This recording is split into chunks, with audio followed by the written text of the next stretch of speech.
আমার সোজা আনসার হয় যে প্রথমে ইংলিশটা শেখার চেষ্টা করো, মানে এটা যেন ইংলিশ হয়। যে ব্রিটিশ আমেরিকান যে অ্যাকসেন্ট দুইটা, এটা কি খুব জরুরি আমাদের শেখা? হ্যাঁ, এটা খুবই কমন কোয়েশ্চেন।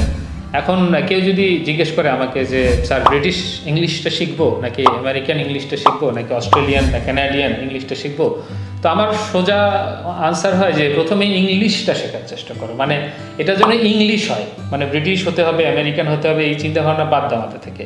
এটা যেন ইংলিশ হয়। তুমি ইংলিশ বলার চেষ্টা করছো, আমি বুঝতেছি যে তুমি ইংলিশ বলতেছো, এবং এটা তোমার, হ্যাঁ তোমার বোঝা যাচ্ছে তুমি ব্রিটিশও না আমেরিকানও না, তুমি একজন নন নেটিভ স্পিকার।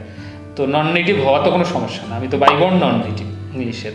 তো তুমি কথা বললে যেন ইন্ডিয়ান মানুষটা বুঝতে পারে যে তুমি কি বলতে চাচ্ছ, একজন আফ্রিকান লোকও যেন বুঝতে পারে। তাহলে ব্রিটিশ আমেরিকান অ্যাকসেন্ট হুবহু হতে হবে, সেদিকে অত মনোযোগী হওয়ার দরকার নাই।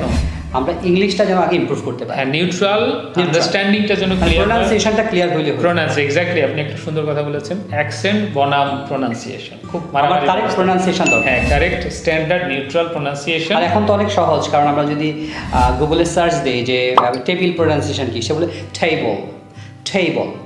সো আমরা কারেক্ট প্রোনাউন্সিয়েশন মানে বোঝা যাবে যে আপনি হয়তো কোনো এশিয়ান কান্ট্রি থেকে বা আপনি মিডল ইস্ট থেকে, কিন্তু আপনি যে ইংলিশটা বলতেছেন শুদ্ধ ইংলিশ বলতেছেন, আপনার অ্যাকসেন্ট কেন Indian variety of English, Canadian variety, মানে আমি যখন কোনো একটা ওয়ার্ড পাবো যদি কনফিউশন থাকে, আমি সাথে সাথে গুগলে সার্চ দিব। হ্যাঁ, আমি ব্রিটিশ অ্যাকসেন্ট শুনে নিব, আমি আমেরিকান অ্যাকসেন্ট শুনে নিব। আমার কারেক্ট প্রোনাউন্সিয়েশন শেখা দরকার, স্ট্যান্ডার্ড প্রোনাউন্সিয়েশন।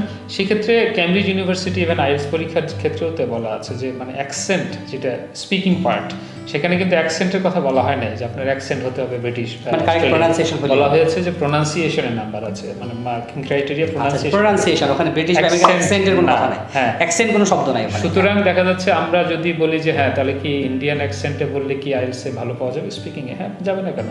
মানে আপনার ইন্ডিয়ান অ্যাকসেন্ট মানে তো মানে একেবারে ওইটাকে সে নেগলেক্ট করতেছে এমন না, এটা একটা প্রতিষ্ঠিত অ্যাকসেন্ট, প্রতিষ্ঠিত একটা অ্যাকসেন্ট। সুতরাং সবাই বোঝে স্ট্যান্ডার্ড একটা মেনটেন করলে আমার মনে হয় সবচেয়ে ভালো হয়।